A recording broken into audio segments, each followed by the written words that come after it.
The Russian army destroyed the first American Abrams tank in Ukraine. Fake news with this headline appeared in Russian publics at the end of January. The fact that there are simply no Abrams tanks in service with the armed forces of Ukraine did not bother the authors of the disinformation, just like the green tree in the photo allegedly taken in January. Russians already found Leopard tanks in Ukraine too. A post in Telegram that allegedly there are 2 German vehicles on the territory of Mykolaiv armored plant was published by one of the propagandists on January 23rd. That is, even before the decision of the Bundestag to transfer tanks to Ukraine. Leopards from Germany should arrive in Ukraine in March, as well as the British Challengers, and it will take several months for the transfer of the Abrams from the United States. The first Western-style tank for Ukraine was sent by Canada. On February 6, Canadian Defense Minister Anita Anand announced that one of the 4 promised Leopard 2 had arrived to Poland. The Polish government said that Russian propaganda deliberately launched a campaign to discredit Western support for Ukraine.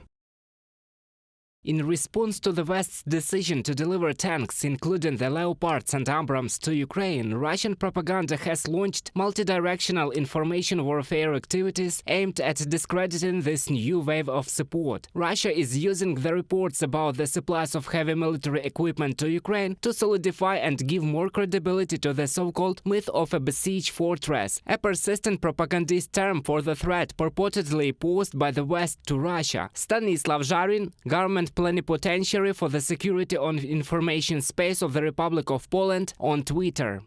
One of the key goals of the Russian information campaign is to convince the Russians that Western-style tanks will allegedly not help Ukraine, but will be completely destroyed by Russia. At the same time, the propagandists refer to the data of the Danish Defense Academy, where they allegedly talk about this. However, this is manipulation.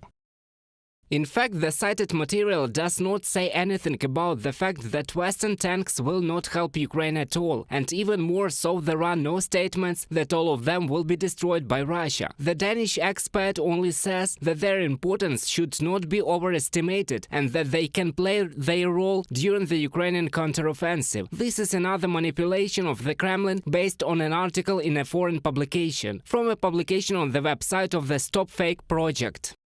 By producing such texts, Moscow is trying to disrupt the supply of equipment, primarily modern tanks. After all, it has nothing to oppose them on the battlefield.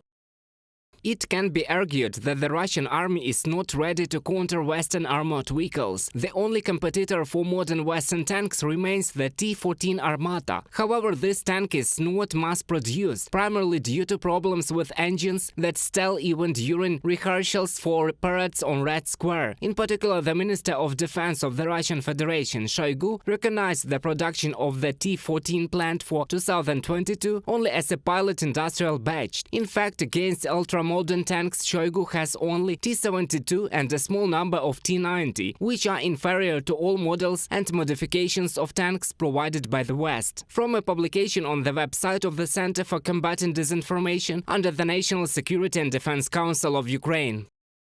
The campaign to discredit the weapons provided to Ukraine is designed not only for the domestic Russian audience, but also for Western consumers, media experts say. As conceived by the Kremlin, it should sow doubts about the advisability of military assistance, but decisions on providing tanks have already been made. Now, as the Minister of Defense of Ukraine, Oleksiy Reznikov, stated, the possibility of delivering fighter jets to Ukraine is being discussed. Reported by Serhiy Kulas, Valeria Nekapelova, UATV News.